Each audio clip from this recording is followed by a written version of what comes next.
organización que le dio tanto como es el PRO, que la puso en un lugar en donde ella antes no había estado. O sea, fue nuestra presidenta, fue nuestra candidata a presidenta, llevamos su boleta. Yo casi me mato en la ruta yendo a militar su campaña. Yo soy parte del gobierno y voy a trabajar para que el gobierno tenga más diputados, más senadores, para que tenga más poder político y para que le vaya bien en la gestión. Después el camino que elija Mauricio Macri depende de él.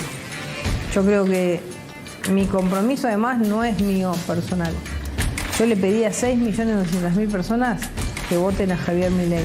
Así que tengo un compromiso de millones de personas. Y a mí me hace sentir mal que una persona que piensa así, siente así y es capaz de opinar así sobre personas que creyeron en ella, haga algo así. Entonces ahí es donde pienso que hay algo, no solo de desagradecimiento, hay como algo de ingratitud que no me gusta, que a la vez, no sé, casi que ni la juzgo porque entiendo que es una generación en donde, no sé, están como acostumbrados a ser tiburones y a matar o morir y te tengo que meter un palazo en la cara para que me respete. Es como, bueno.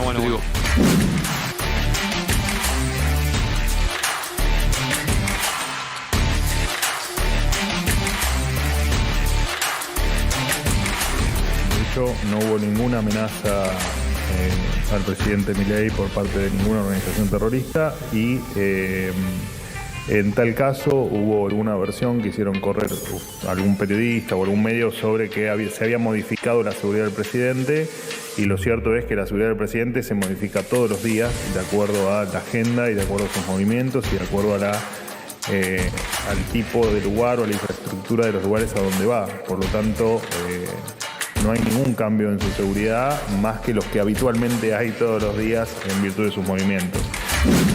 Mi capacidad de imaginación y la información que tengo yo es diferente a la que tiene el señor presidente, del que, como hablamos antes del programa, yo conozco desde el 2017. Mi información no me dice que eso va a suceder. Y, por favor, ruego estar yo muy equivocado.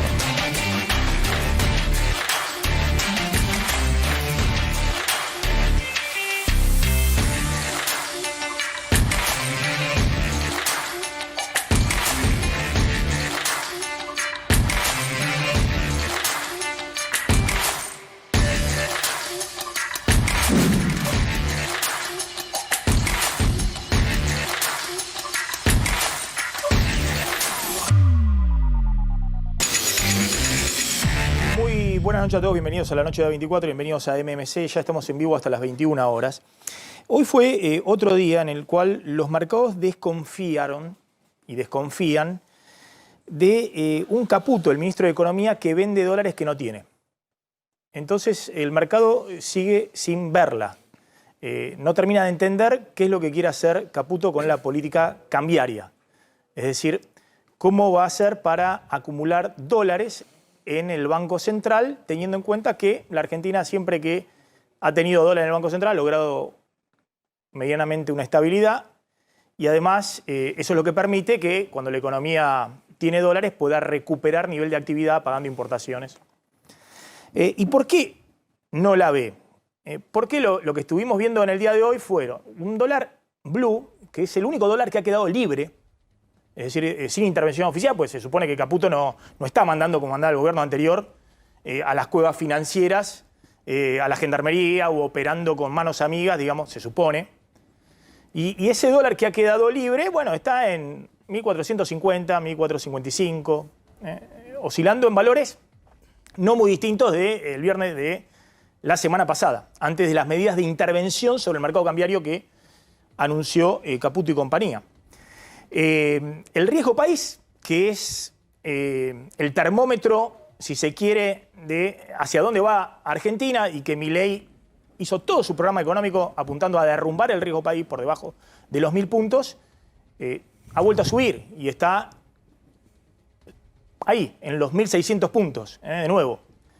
Y esto se expresa en que los tenedores de bonos de la deuda argentina en dólares, como ven que el gobierno no le interesa, dice ahora que no le interesa acumular dólares, cuando vino haciendo todo un discurso durante la primera parte del año que era fundamental acumular por lo menos 10.000 millones de dólares de reservas netas para abrir el cepo, y eso, abrir la llegada de inversiones a la Argentina, y ahora dice que no se preocupa, que no le preocupa acumular dólares en el Banco Central.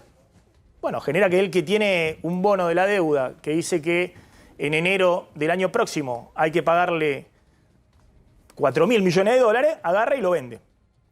Y eso dispara el riesgo país. Y todos se preguntan, y creo que es lo más preocupante de lo que está ocurriendo, más allá de que hoy también cayeron las acciones de las principales empresas argentinas, en un día que también fue complicado en términos financieros internacionales, pero todos se preguntan, bueno, Caputo dice que va a sacar a todos los pesos de circulación, entonces no va a haber pesos, pero todos están preguntando, y bueno, ¿y los dólares? ¿Qué pasa con los dólares? ¿Y por qué el ministro en última instancia vuelve a intervenir, como hacía el anterior gobierno, metiendo mano en el dólar financiero, que hoy, de nuevo, encontró un piso de 1.300 pesos, el contado con liquidación, y el dólar MEP, los dólares bolsa, y nadie sabe, bueno, si ese es el piso que encontró el mercado o es la amenaza de Caputo que va a vender 2.500 millones de dólares en ese mercado? Porque todos ven las reservas del Banco Central y dan, según el FMI, menos 2.000 millones de dólares. Es decir, el Banco Central no tiene dólares propios. Massa había dejado menos 11.000 millones de dólares. El gobierno tuvo una estrategia durante toda la primera parte del año de acumular rápidamente reservas. Eso llevó a reservas netas en cero. Hubo que pagarle hace 2 semanas a los bonistas privados los bonos, los globales, los bonares, los cupones, la amortización de capital. Y ahora las reservas están en menos 2.000 millones de dólares. Algunos la ven en menos 4.000 millones de dólares. Y ante esa situación, Caputo sale a decir que va a vender dólares en el mercado financiero, en la brecha, dólares que el Banco Central no tiene. Entonces empieza a haber preocupaciones que hasta hace 2 semanas no estaban y que introdujo el propio Caputo. Una, lo que hoy mostró el Banco Central, que compró 30 millones de dólares, ¿será real o será que cerraron todavía más el cepo de pago de importaciones para hacerse de 30 millones de dólares y mostrar que están acumulando algo? 2, ¿qué dólares va a vender Caputo si tiene reservas netas negativas? ¿Empieza a vender los dólares de Cedesa, que es el fondo de garantía de los depósitos en pesos, como hacía el gobierno anterior? Como dijo Carlos Rodríguez, empieza a mirar con cierta suspicacia los encajes de los depósitos en dólares de los depositantes privados para ver si en el corto plazo usa alguno de esos dólares para vender en la brecha y para bajar el dólar financiero. Entonces empiezan a generarse dudas que hasta ahora no existían y que las autogeneró el propio ministro de Economía.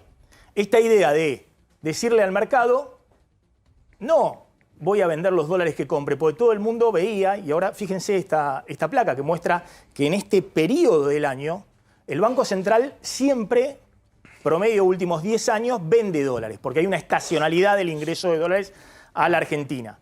Entonces nadie estaba esperando que el Banco Central en esta parte del año estuviera comprando dólares y expandiendo la cantidad de pesos de la economía.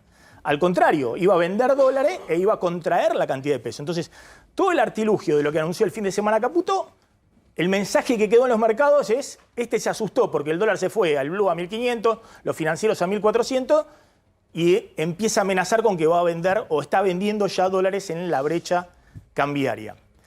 Y ese mensaje, insisto, empieza a generar dudas por todos lados. Y sobre todo, dudas también entre los que tienen que ofertar los dólares, que es el campo, que dice, bueno, ¿qué hago? Vendo la cosecha ahora, si ahora estima que hay 14.000 millones de dólares, todavía la bolsa de cereales de Rosario 16.000 millones de dólares, en Silo Bolsa en los campos. Es el capital de trabajo del campo, para vender de acá a marzo del año próximo. En esta parte del año, en general, no hay ventas, porque el productor ya vendió, pagó las deudas, todas las cosas. Pero con esta política cambiaria, mejora la posibilidad de que haya más oferta de dólares. Los que tienen dólares en el colchón, con esta política cambiaria, van a sacar los dólares para invertir en la construcción, para invertir en distintos sectores de la economía. Entonces empieza a haber una serie de dudas, insisto, autogeneradas por el propio gobierno, que por otro lado dice, bueno, no la ven, nosotros vamos por el camino correcto, vamos a secar la economía de pesos. Y entonces empiezan a aparecer voces que dicen se profundiza la recesión. Ahora vamos a contar, hoy fue eyectado el único industrial que había en el Consejo de Asesores Económicos del presidente Milei. Y la preocupación fundamental, insisto, en este momento están viendo, hicieron todo una campaña enorme durante 6 meses diciendo que el problema era que la Argentina recompusiera su posición de dólares en el Banco Central.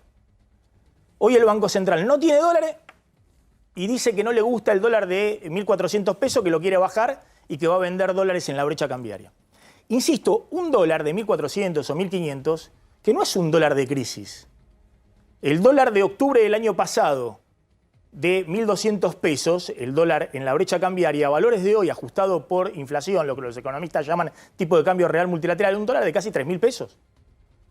O sea que los únicos que se asustaron con el dólar a 1.400, 1.500 pesos son Caputo y compañía, que además no es el presidente del Banco Central, es el ministro de Economía que sale a anunciar lo que hace el Banco Central, rompiendo lo básico del manual de la economía ortodoxa, que es que tiene que haber una muralla entre el Ministerio de Economía y el Banco Central, tener un Banco Central independiente para recomponer la confianza en la moneda.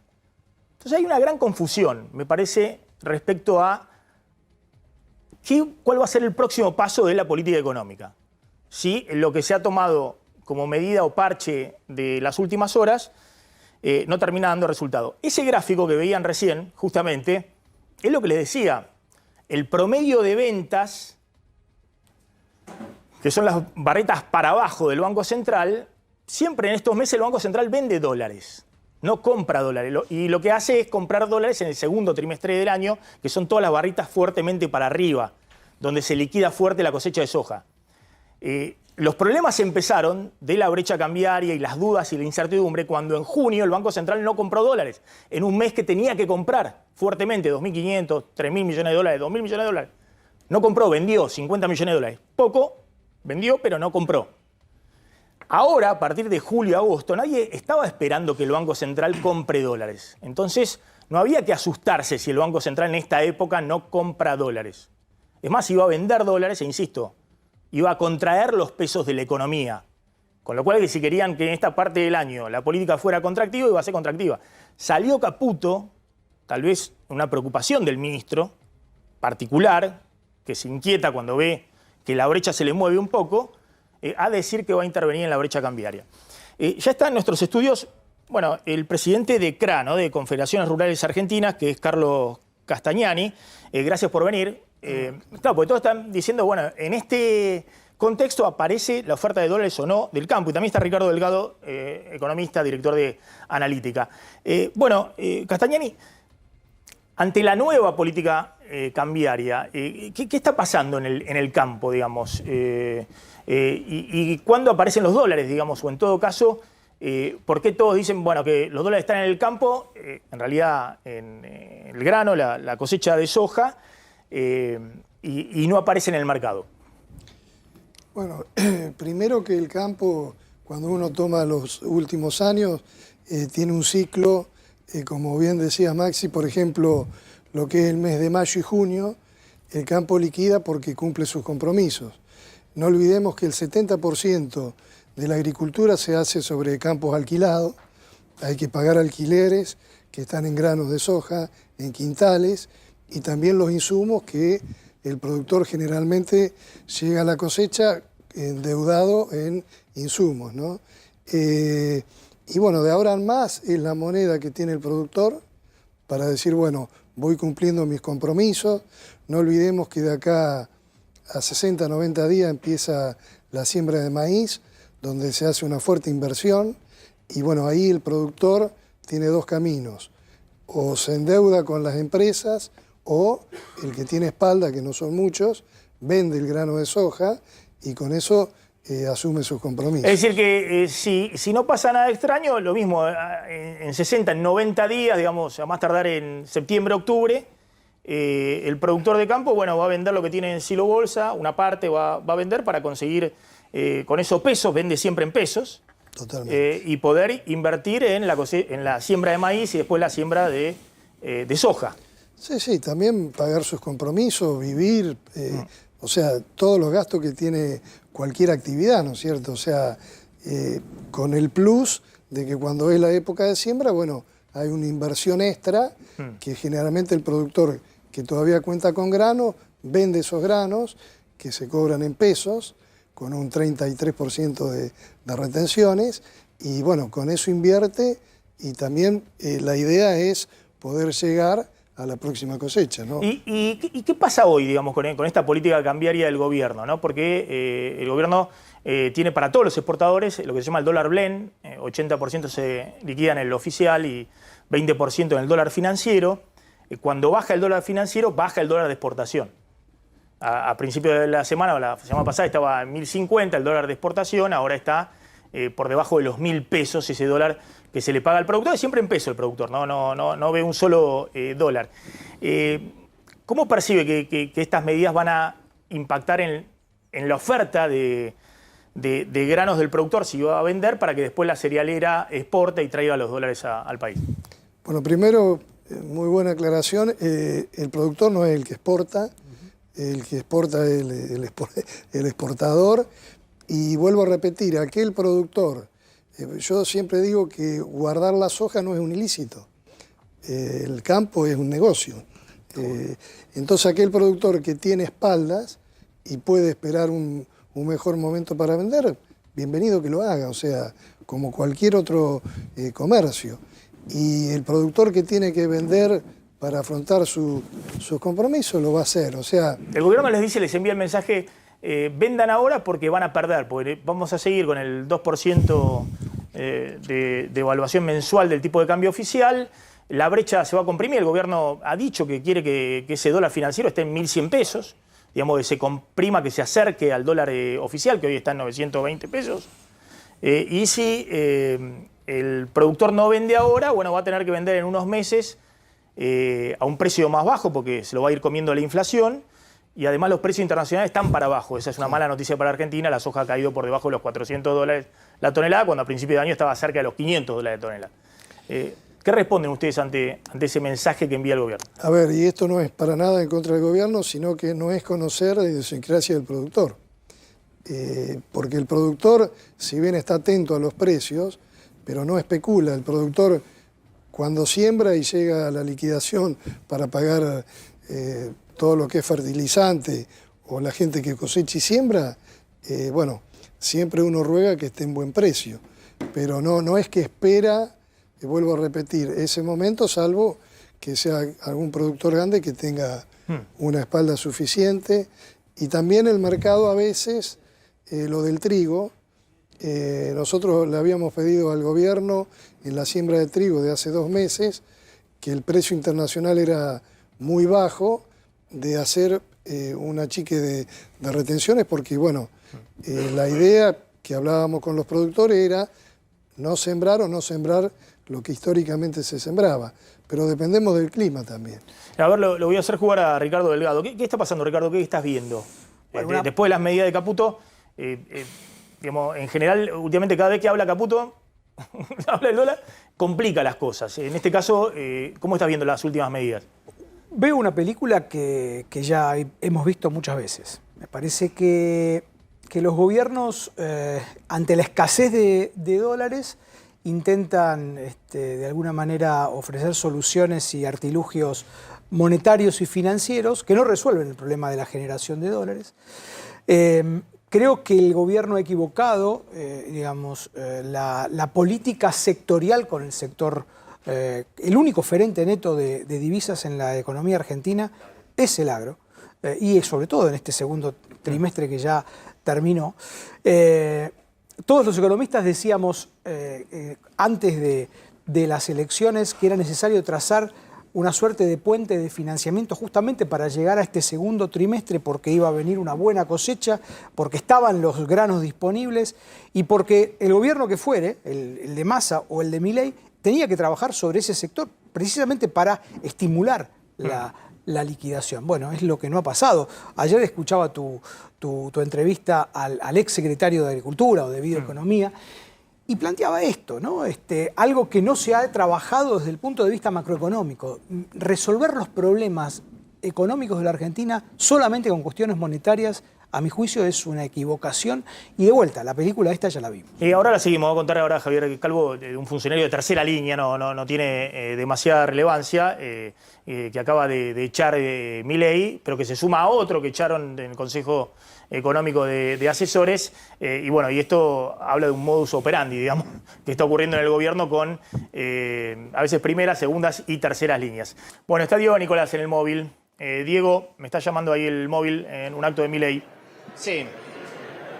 ¿Cómo estás, Maxi? Buenas noches. Estamos en el Hotel Hilton, aquí en la ciudad de Buenos Aires. Acaba de participar el presidente Javier Milei de este congreso organizado por el Congreso Judío Mundial y Congreso Judío Latinoamericano, junto con la AMIA y con la DAIA, en las vísperas de un nuevo aniversario de este atentado. Además del presidente Javier Milei, estuvieron dos presidentes más. El presidente de Uruguay, Luis Lacalle Pou, quien hoy además, más temprano, estuvo reunido con Milei, y también el presidente de Paraguay, Santiago Peña.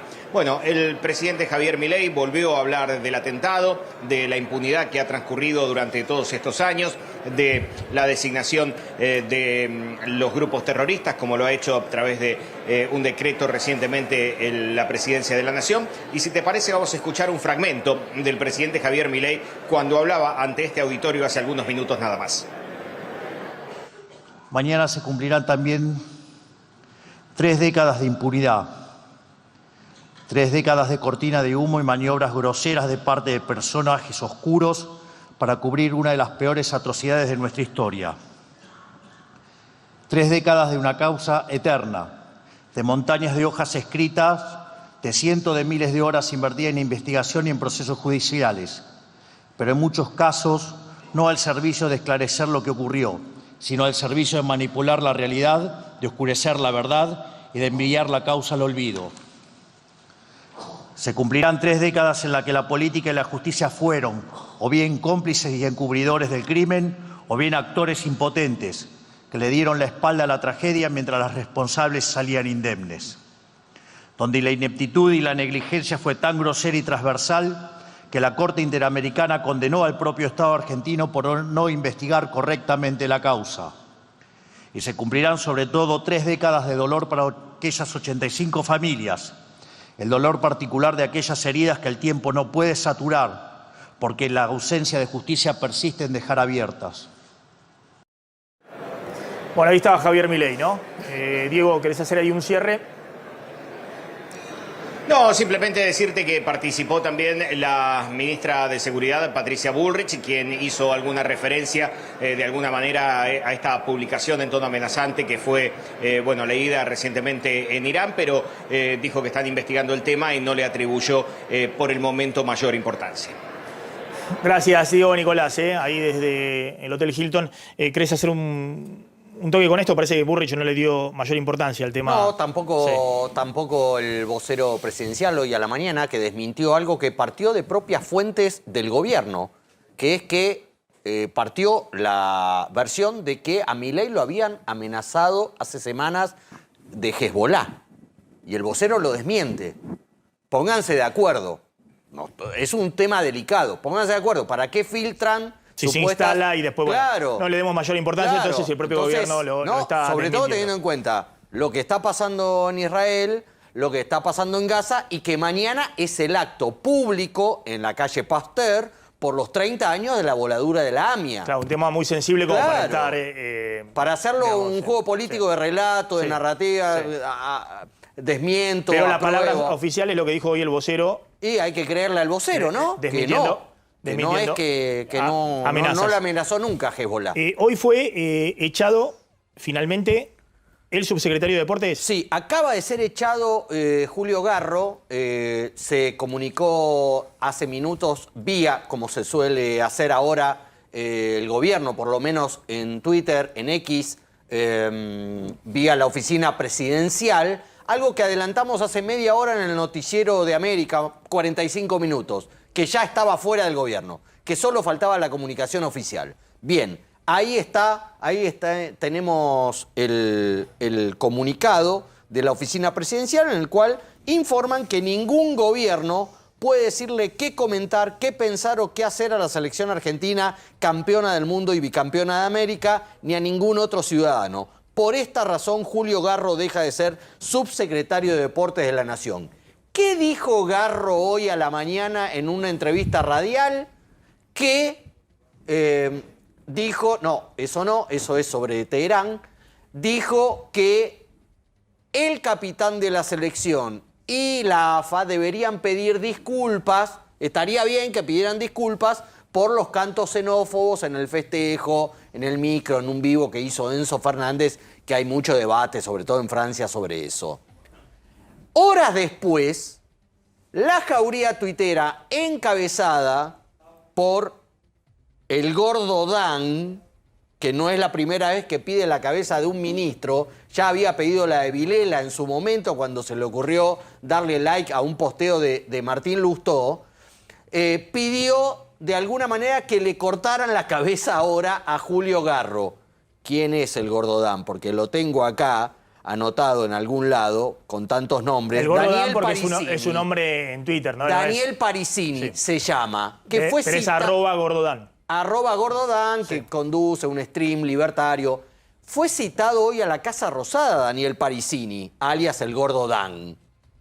Y después de eso tuiteó contra Garro. Obviamente no es este muchacho el que tiene, digamos, sino que hay alguien detrás de este muchacho. Lo mismo pasó cuando echaron al secretario de Bioeconomía, Vilela, que el gordo Dan salió en Twitter a apuntarle, a decir, este no tiene que durar más en el gobierno. Exacto. ¿Quién es el que apuntan atrás de este tuitero militante, parte del aparato digital de difusión del gobierno? Santiago Caputo. El mago del Kremlin. El mago del Kremlin, Sí. el asesor premium de Javier Milei. Y además no está solo, porque después el presidente retuiteó, como suele hacer, reposteó otro tuit, pero incendiario, contra Francia, contra los que critican a la selección argentina por estos cantos xenófobos, y también que pide la cabeza de Garro. Y el presidente lo repostea. Era imposible que durara esto antes de que terminara el día de hoy. Déjame agregarle un tema económico a todo esto. Garro, digamos, su secretario de Deporte, estaba en el área de Scioli. De Scioli, claro. ¿Quién lo va a defender a Garro? Pero fue el intendente de La Plata del PRO. Ojo que con el PRO, digamos, en su momento tenía un peso. Se nota que con el PRO a Milei no le tiembla el pulso de que vuelen por la ventana cualquier funcionario del PRO, ¿no? Pero más allá de eso, hoy salió eyectado Teddy Karagossian, que era el Consejo Económico de Asesores de Milei. Salió eyectado porque hizo algunas declaraciones respecto a que él no veía una recuperación económica inminente y que la recesión era muy profunda. No sé si tenemos el segmento, el cortecito de Karagossian, pero bueno, ya resultaba extraño que Karagossian, que está en el sector textil, en la parte, creo que hace hilados textiles, exactamente los insumos. Y de hecho hay toda una discusión respecto a los precios de los textiles y de los insumos muy caros en la Argentina, un sector que en algunos segmentos tiene mucha protección. Es decir, el antítesis de lo que es un gobierno libertario, apertura comercial y demás. Pero Milei lo había incluido en el Consejo de Asesores Económicos. Uno decía, bueno, una gran amplitud del presidente Milei, que por lo menos pone un industrial, también debería poner a alguien no sé si hay alguien del campo, hay alguien, creo, del sector logístico, un empresario que ha acompañado en la campaña a Milei, en todo sentido lo ha acompañado. Pero bueno, y dijo esto Karagossian ayer en un programa. Más rápido que lo que el Estado está despidiendo para bajar gastos. ¿Están despidiendo? Sí.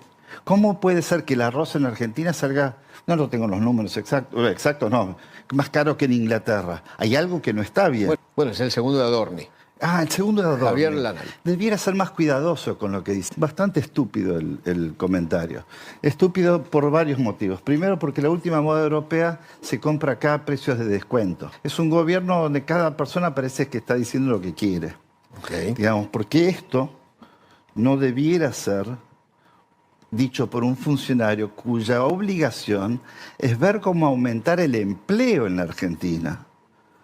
No ver cómo aumenta el ingreso de locales comerciales que emplean muy poca gente, digamos, y que en realidad pueden hacer, de hecho, vuelvo a decirte, 80-90% que se en el shopping ya es importante. Todavía no subió. ¿Y usted cree que va a subir? Así como va. Mi capacidad de imaginación y la información que tengo yo es diferente a la que tiene el señor presidente, del que, como hablamos antes del programa, yo conozco desde el 2017. Mi información no me dice que eso va a suceder. Y, por favor, ruego estar yo muy equivocado. Y ahí estaba Karagossian, discutiendo el tema del precio de la ropa. Siempre es muy picante. También Karagossian, digamos, defiende al sector textil, que insisto, es uno de los sectores que tiene precios en dólares pero muy elevados. Pero plantea que todo está caro en dólares, Karagossian. Milei dice, sí, está todo caro en dólares, pero hay que bajar impuestos, hay que bajar la logística, hay que aumentar la productividad. Karagossian creo que dijo, el tipo de cambio está atrasado, digamos, ¿no? Entonces, hoy lo echaron. Lo echaron con un tuit de Adorni. Adorni, que puso directamente Demian Reidel, que es el presidente del Consejo de Asesores Económicos, ha decidido apartar del Consejo de Asesores Económicos a Karagossian. Fin. ¿No? Eso puso Manuel Adorni, lo vocero. Y después Javier Lanari, que era apuntado por Karagossian, porque había hecho un tuit respecto a que el precio de la ropa, que no es ninguna novedad, está cara en la Argentina, en dólares. Hoy tuiteó esto, digamos. El único Teddy que vale la pena, ¿no? Entonces, el osito Teddy, digamos. Lanari es el segundo de comunicación del gobierno, ya burlándose. Más allá de esta cuestión, que el gobierno tiene que revisar, porque, digamos, incorpora gente para que después la defenestra. Es decir, ha pasado con un montón de funcionarios. Yo lo que quiero mostrar es lo que está pasando, ¿no?, con el tema de la recesión. Estos son los datos de caída de consumo interno que muestra la consultora Sentia, que es la consultora líder para consumo masivo de supermercados y demás, que muestra caídas muy importantes. Derrumbe en junio del consumo, 12% en todos los canales de venta de autoservicios, supermercados de cadena independientes. Bueno, una caída muy importante. Prácticamente en todos los rubros. Y después el informe que hoy emitió la Unión Industrial Argentina, porque están echando al único industrial que tenía en el Consejo de Asesores Económicos. Y la UIA hoy envió un informe que muestra una caída de la producción industrial, 14% de caída. Producción industrial estamos hablando, no de supermercados, que es lo que están viendo ahí en pantalla. Esto también es supermercados. Una caída de 14% en la producción industrial respecto a junio del año pasado. Una caída respecto a mayo del año pasado. Una caída respecto al mes anterior, en abril. Y en algunos sectores... Ahí están los números de la Unión Industrial Argentina. Y en algunos sectores, se ve todavía el tobogán. Por ejemplo, alimentos y bebida, ahí están viendo, hasta mayo se veía el tobogán. Es la placa siguiente, se ve como la actividad económica todavía no, se ve ahí para abajo. Y en mayo, casi 5% de caída alimentos y bebida, que es la producción de un bien esencial como son los alimentos y bebidas. Y en el caso de otros sectores, acero crudo, por ejemplo, todo el sector de metalmecánica, que es la placa siguiente, bueno, ahí se ve también una caída muy, muy profunda y es el insumo principal para gran parte. ¿Ven ahí que la liñita que va para abajo? Esa. Entonces, digo, el gobierno se pelea con los que hasta hace 10 minutos o eran funcionarios o lo estaban asesorando sobre lo que está pasando en la economía real. Y supuestamente los que lo tienen que comprender, que son los mercados, no la ven. ¿Qué es lo que está pasando en los últimos días? O no interpretan o no terminan de entender el mensaje de Caputo. Entonces, me parece que hay un problema y el gobierno tiene que resetear rápido para pasar a la próxima pantalla, si no quiere comprarse problemas mayores. El presidente Kra, ¿qué esperan para los próximos meses? Bueno, esperamos primero que nos acompañe el clima. Nosotros dependemos muchísimo de eso.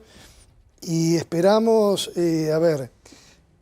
nosotros estamos como entidad recorriendo el país. Llevamos más de 14 provincias y queremos que todos los gobiernos, y por supuesto a que conozca ese interior productivo, porque a veces desde acá no se aprecia todas las economías regionales que crean arraigo y que también tiene problemas. Nosotros estuvimos en la Patagonia, donde están pasando una situación límite, entonces creo que visitando las provincias, hablando con los productores, se toma conciencia de la problemática del sector. Ricardo, en una línea. Yo te diría que el gobierno debería resetear la estrategia económica, debería entrar en una segunda fase con un mejor diagnóstico, con una elección más adecuada de instrumentos y fomentar sobre todo la generación de divisas, que es absolutamente central para estabilizar la macro. Gracias a los dos por haber estado en el programa. Vamos volando a una tanda y ya volvemos.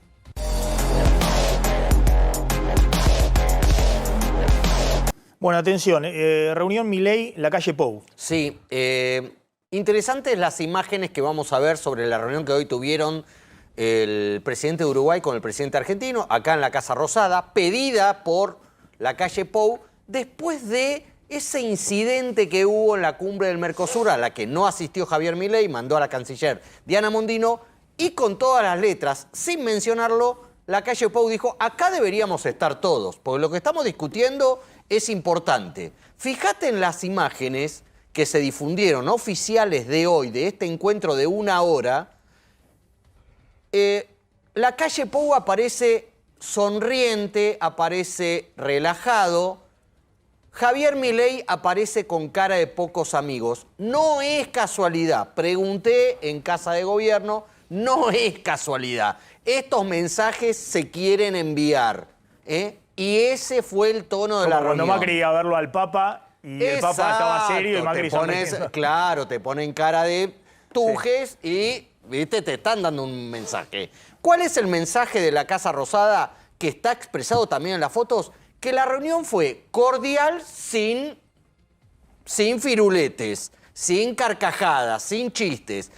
La versión de la presidencia de Uruguay, que fue la primera que difundió las fotos, curioso, primero lo difundió el gobierno uruguayo antes que el gobierno argentino, fue que la reunión fue cordial, que estuvo muy bien, que se aclararon todos los puntos oscuros de este cruce, de alguna manera que se dio, que ya había empezado además el día de la cena de la Fundación Libertad, donde en la cara del presidente argentino, la calle Pou habló de la importancia del rol del Estado, defendiendo el rol del Estado. Un presidente que no es ni zurdo, ni comunista, ni del Foro de San Pablo, pero tampoco ni nada es anarcocapitalista, digamos. No, es liberal clásico. Exactamente. Así que una reunión tensa de 1 hora, según el gobierno argentino, fue tensa, pero entre los dos países que nos hermanan el Río de la Plata. Martín Angulo, ¿qué pasa con el caso Loan? Hoy se abre un nuevo capítulo en el caso Loan vinculado a la política, porque apareció fuerte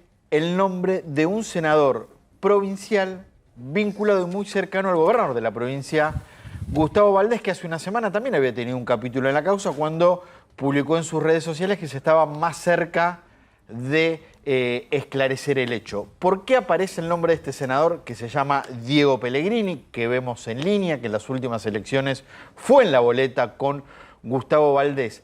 Porque en la declaración que dio ayer Laudelina Peña, la tía de Loan, contó que cuando la llevaron a declarar como testigo a Corrientes por su abogado, en el trayecto la cambian de auto, la pasan a una camioneta donde estaba una persona que describe físicamente y que esa descripción coincidiría con Diego Pellegrini.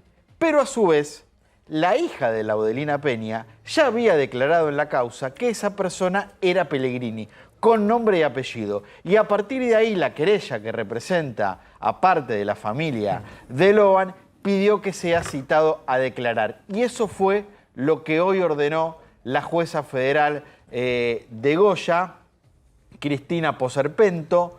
Le mandó un oficio al Senado de la provincia de Corrientes, primero para corroborar fehacientemente, y esto es así, que una persona de nombre Diego Pellegrini sea senador, que lo es, y para después notificarle que tiene que presentarse a declarar en la causa por la desaparición de Loan, por ahora en la calidad de testigo. Como es senador provincial, tiene dos opciones. O va personalmente a juzgado a declarar, o le dice a la jueza, yo prefiero declarar por escrito, pero en ese caso le envían las preguntas.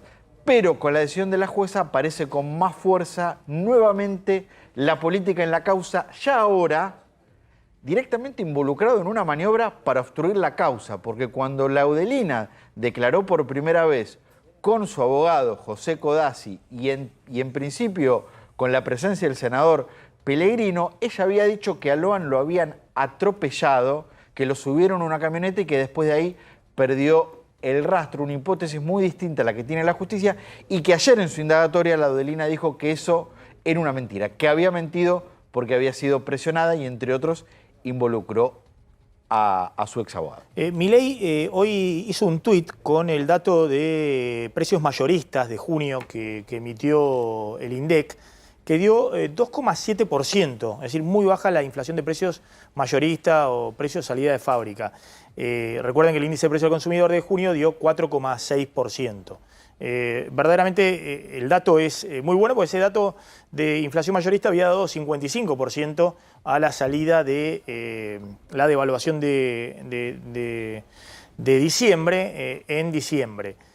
O en enero, había dado 55%.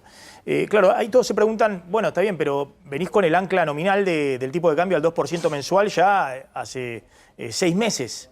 Y ese es un indicador que tiene mucha correlación con el tipo de cambio. Cuando saltó 120% el dólar en diciembre, bueno, inmediatamente se trasladó 55% de inflación, precio de salida de fábrica, porque entre otros están los precios de importación ahí. Y ahora dio 2,7%. Pero quiero ver el tuit, porque más allá de ese dato, que, insisto, todos dicen, bueno, lo que se están cuestionando ahora es la política cambiaria, si vas a seguir con el 2% mensual o vas a tener que ajustar ese tipo de cambio, y eso puede hacer rebotar el índice de precio mayorista y la inflación en general. Pero en el tuit, Milei, fíjense cómo lo resalta al ministro de Economía, Luis Caputo. Los libros te citarán como el mejor ministro de Economía de la historia. Exagerando, ¿no? Es cierto que el presidente siempre exagera, pero en un momento delicado, donde no es que están cuestionando a Caputo desde la UIA o desde el campo, sino desde los mercados, sale con el apoyo total y a jugar todo su capital político detrás de Caputo. En este momento, Javier Milei diciendo que los libros de historia lo van a citar con el mejor ministro de Economía de la historia. Entonces, bueno, hay una ratificación total de la política de Caputo y uno, es cierto que el gobierno y Milei en un momento te da una palmadita y del otro lado te da un cachetazo, pero el mensaje es claro. Vamos a seguir por este camino y con Caputo. Línea final sobre el PRO y la interna dentro del gobierno. Estamos en el prólogo de la ruptura del PRO. Patricia Bullrich dijo que el próximo año va a hacer campaña por Milei. ¿Qué hará Macri y la muchachada macrista cuando lleguen las campañas legislativas para el año que viene? Bien, nos estamos retirando. Se quedan con Pablo Caruso y QR. Nosotros nos reencontramos mañana 20 horas. Chau, chau. Pásenla bien.